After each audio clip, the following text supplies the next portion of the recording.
अनेक समाजात, महाराष्ट्रात, देशात अनेक कर्तृत्ववान लोक आहेत। त्याच्यामुळे नेतृत्व करायला कुठेच कमतरता महाराष्ट्रात आणि देशात आपल्याला दिसणार नाही।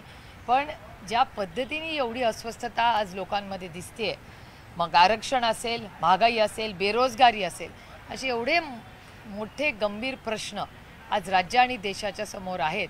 त्याच्यामुळे त्याचा अर्थच हा होतो की 200 आमदार असूनही 300 खासदार असूनही आज हे पूर्णपणे या सरकारचं अपयश आहे।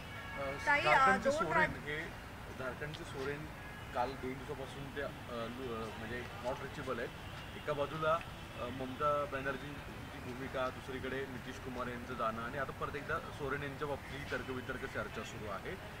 मुळात इंडिया अलायन्स तोडफोड होत जाणं हे कशा स्वरूपात पाहताय? मला वाटतं आईस म्हणजे इन्कम टॅक्स, CBI आणि ED जो झारखंडच्या मुख्यमंत्र्यांच्या विरोधात ज्या पद्धतीने त्यांच्या मागे सरकार लागले, नक्की आपल्याला इथे बसून मला फारशी माहिती नाही, मी मतदारसंघातून आत्ताच आले, पण आणि मी आज दुपारून दिल्लीला चालले कारण का उद्या पार्लमेंट सुरू होते। मी फारशी काही माहिती घेतली नाही, पण दिल्लीला गेल्यावर जरूर झारखंडमध्ये काय होतं ह्याची माहिती नक्कीच घेऊ। आणि दीदींबद्दल त्याच्याबद्दल आमच्या मनात तीळ मात्र शंका नाही। दीदींनी जो निर्णय घेतला आहे तो त्यांच्या राज्यापुरता घेतलेला आहे, त्या इंडिया अलायन्समध्ये कायमही राहतील। आणि नितीश कुमारांची जो निर्णय घेतला तो अर्थातच त्यांचा वैयक्तिक निर्णय, काय तिथे बिहारमध्ये आहे परिस्थिती मला माहिती नाही, पण मला श्री अमित शाह यांचं एक स्टेटमेंट आठवतंय जे कदाचित तुमच्या चॅनलवर पाहिलं असेल किंवा सोशल मीडियावर फिरते की आज भारतीय जनता पक्षाला नैतिकता राहिलेलीच नाही, सत्तेसाठी ते काहीही करतील। त्यांचेच वरिष्ठ नेते अमित शाह असं म्हणले होते की आम्ही आयुष्यात कधीही नितीश कुमारांबरोबर आघाडी करणार नाही।